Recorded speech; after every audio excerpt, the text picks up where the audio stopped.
We all want something. More time, more money, more love, more freedom. The list is endless. But have you ever stopped to ask yourself, why? It seems like an obvious question. Of course we want these things. Who wouldn't want to be successful or fulfilled? But here's the real truth. Most people never take the time to understand the deeper reason behind what they want. They set goals, they write visions, they make plans, but they don't ask the foundational question, why do I want this in the first place? And that's where everything starts to unravel. When we lack a strong why, we default to chasing what everyone else is chasing. We take on goals that don't belong to us. We try to impress people we don't even know. We follow paths that feel crowded but end up empty. And then we wonder why, even when we win, we still feel unfulfilled. The problem isn't desire. Desire is powerful. It's what gets us out of bed in the morning, what keeps us going when everything around us says stop. The problem is direction. If you don't know what's fueling your desire, it will take you somewhere, but it might not be where you really want to go. Think about a rocket. The fuel isn't enough. The fuel needs to be aimed. A rocket without guidance is just a missile. That's how some people live. Filled with ambition, bursting with energy, but crashing into everything in sight because they've never stopped to align their direction with their why. So how do you start with why? You begin by listening to yourself. And that's harder than it sounds. We live in a world full of noise. Social media tells us we should want to be rich by 30. Culture tells us we need a perfect body and a perfect relationship. Our friends, our parents, our coworkers, even with the best intentions, flood our minds with expectations. And if we're not careful, we confuse those voices for our own. But your why doesn't shout, it whispers. It doesn't compete. It waits. It lives in the quiet moments, in the space between the tasks, the silence between the noise. Your real why is born from experience, from pain, from joy, from the moments that changed you, that broke you, that built you. It's rooted in your story. The challenge is not to find it. It's always been there. The challenge is to return to it, to uncover it, and to honor it with every decision you make. When you start with why, something shifts. You stop chasing applause and start seeking impact. You stop needing validation and start living with intention. Suddenly, your goals stop being about achievement and start being about alignment. You're not trying to prove yourself. You're trying to express yourself. And that's the difference between pressure and purpose. Let's say someone wants to be a millionaire. That sounds like a worthy goal, but why? Do they want freedom, security, recognition? Are they trying to escape poverty? Or are they trying to impress the world that once underestimated them? There's a world of difference between wanting success to serve others and wanting success to prove others wrong. One path will fill you. The other will drain you. One will make you resilient. The other will make you react. One will guide your decisions with clarity. The other will push you into decisions that betray your values.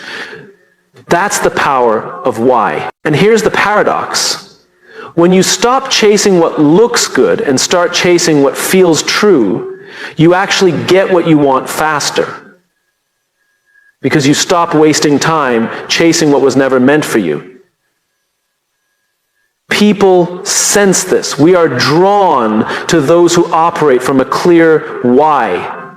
You can feel it in the way they speak, in the way they lead, in the way they walk into a room. It's not arrogance. It's not certainty. It's congruence. They know what they want and they know why they want it. And because of that, they're not easily shaken. But those without a why, they run fast until they burn out. They build quickly until it collapses. They impress many, but connect with few. Because at the core, people don't trust what you do, they trust why you do it. That's why starting with why matters so deeply, not just to get what you want, but to become the kind of person who's ready to receive it. Success without meaning is a burden. Growth without direction is chaos. Victory without purpose is empty. So if you want to get whatever you want, and I believe you can, begin with the question that matters most. Why do I want this? Not why should I want this? Not why does the world say I need this, but why do I, deep down, truly want this? Ask it often. Ask it honestly. And keep asking it until your answers stop sounding rehearsed and start sounding real. Because the truth is, when your why is strong enough, the how starts to reveal itself. The challenges become smaller, the sacrifices make sense, and the path, while still difficult, feels meaningful. You're not here just to chase success. You're here to live on purpose. And that starts, always, with why. We live in a culture that worships hustle. Work harder, sleep less, push more, keep grinding. It's become a badge of honor to be exhausted. We glorify burnout as if it's a sign of commitment, a sign that we're really doing something meaningful. But here's the uncomfortable truth. Most people aren't working hard because they're clear. They're working hard because they're lost. Effort without direction is like rowing a boat with no compass. You can row all day, sweat dripping down your face, muscles aching, completely exhausted, and still end up nowhere. That's what happens when hustle becomes the strategy. You're constantly moving, but you're not progressing. You're busy, but you're not building. Clarity is what makes work matter. Clarity is what gives meaning to effort. Clarity is what takes 100 steps in the wrong direction and turns them into one powerful step in the right one. It's not about how fast you go, it's about where you're going and why you're going there. The world tells us that success is for those who hustle the hardest, but that's a half-truth. Success is not for the most tired. It's not for the loudest or the busiest. It's for the most aligned.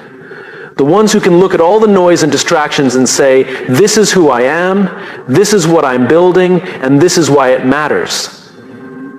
Without clarity, you end up doing what others expect of you. You follow the crowd.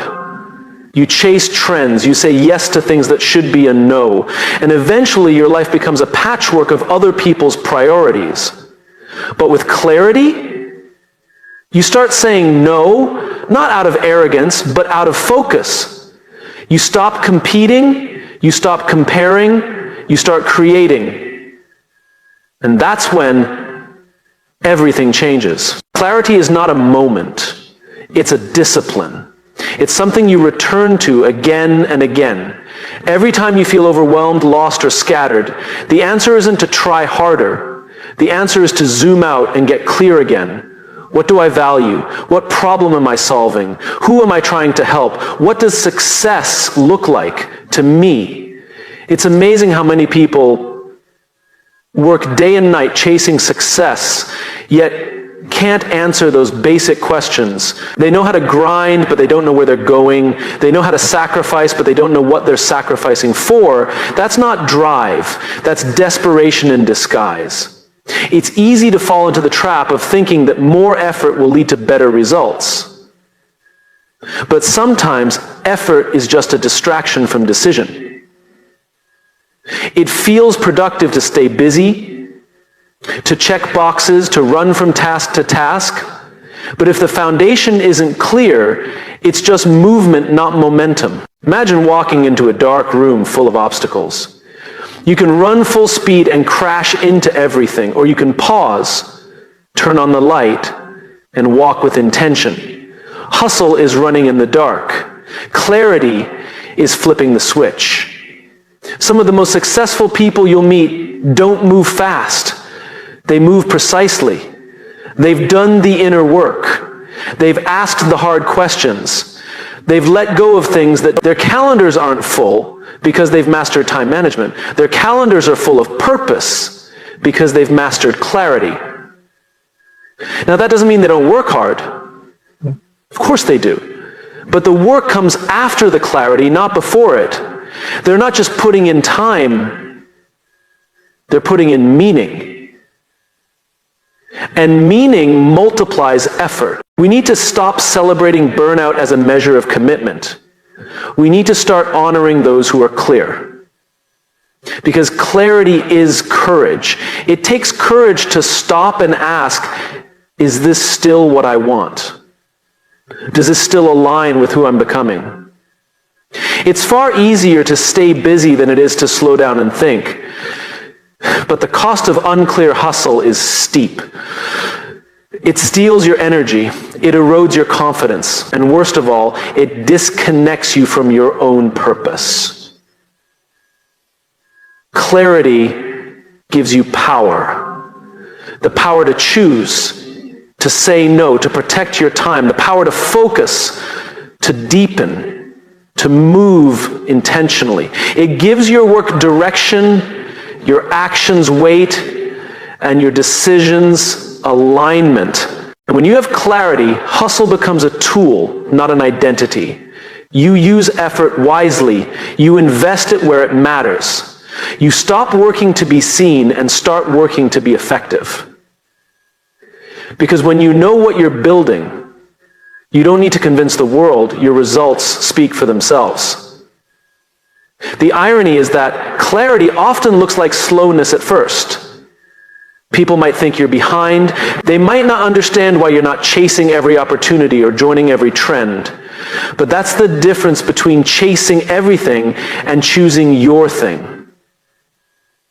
The former burns out, the latter builds up. Don't get me wrong, hustle has its place. There will be seasons that demand more of you. There will be moments that stretch you. But let those be temporary surges, not permanent identities. Let effort be guided by clarity, not used as a substitute for it. So before you double your effort, check your direction. Before you push harder, pause longer. Before you hustle, get clear on what you want, on why it matters, on what you're willing to do and not do to get it. Because when you have clarity, you don't need to be the loudest in the room. You don't need to prove your worth through exhaustion. You simply show up, aligned and intentional, and let your clarity do the heavy lifting. Hustle runs on adrenaline. Clarity runs on purpose. And in the long run, purpose wins. There's a myth we've all been sold. The myth of the self-made person, the lone wolf, the solo genius who rises from nothing, armed with nothing but grit and talent. We love these stories because they're clean, they're dramatic. They make us believe that if we just work hard enough, we'll win. But the truth is, no one gets what they want alone. Behind every great success is a web of relationships, mentors, friends, believers, challengers, advocates, people who saw something before the world did. People who opened doors, asked the right questions, or simply stood beside someone in the hard moments. Relationships aren't the reward for success. They're the foundation for it. We've been conditioned to believe that asking for help is weakness, that needing others means we're not strong enough. But the opposite is true. Strength is knowing you can't do it alone. Strength is building a circle around you that reflects what you stand for and amplifies it. In a world that often celebrates independence, interdependence is the real superpower. Because here's what most people miss. Relationships are leverage. The right relationship can accelerate your growth in ways that effort alone never could. A conversation can unlock a breakthrough. A single introduction can change the trajectory of your entire path. One person believing in you at the right moment can be the difference between quitting and continuing. It's not just about who you know, it's about who knows you and what you stand for. But to build that kind of trust, you have to lead with authenticity. You can't fake connection. People don't follow what you say, they respond to who you are. That means showing up honestly. Not just when things are going well, not just when you've got something to prove, but even, especially, when you're uncertain, in progress, becoming. When you stop performing and start being, you create space for others to do the same. And in that space, real relationships are born. Not transactional ones, not networking for the sake of opportunity ones, but the kind of relationships that are built on shared values, mutual respect, and a belief in something bigger than just personal gain. The irony is that most people are too busy trying to look impressive to actually be impressive. They spend more time curating an image than cultivating character. But character is what creates trust. And trust is what makes people want to help you, stand by you, fight for you. That's why leadership is relational. Influence is relational. Progress is relational. You can have all the talent in the world, but if you isolate yourself, you limit yourself. We like to think we rise by being the best, but we rise by being connected. Now, this doesn't mean surrounding yourself with people just to get ahead. That's manipulation, not relationship. Real connection isn't strategic, it's sincere. The moment you see people as tools rather than teammates, you've already lost the most important part of what makes relationships powerful. People can sense intent. They know when you're only around because it's convenient. They know when you're showing up only because you want something.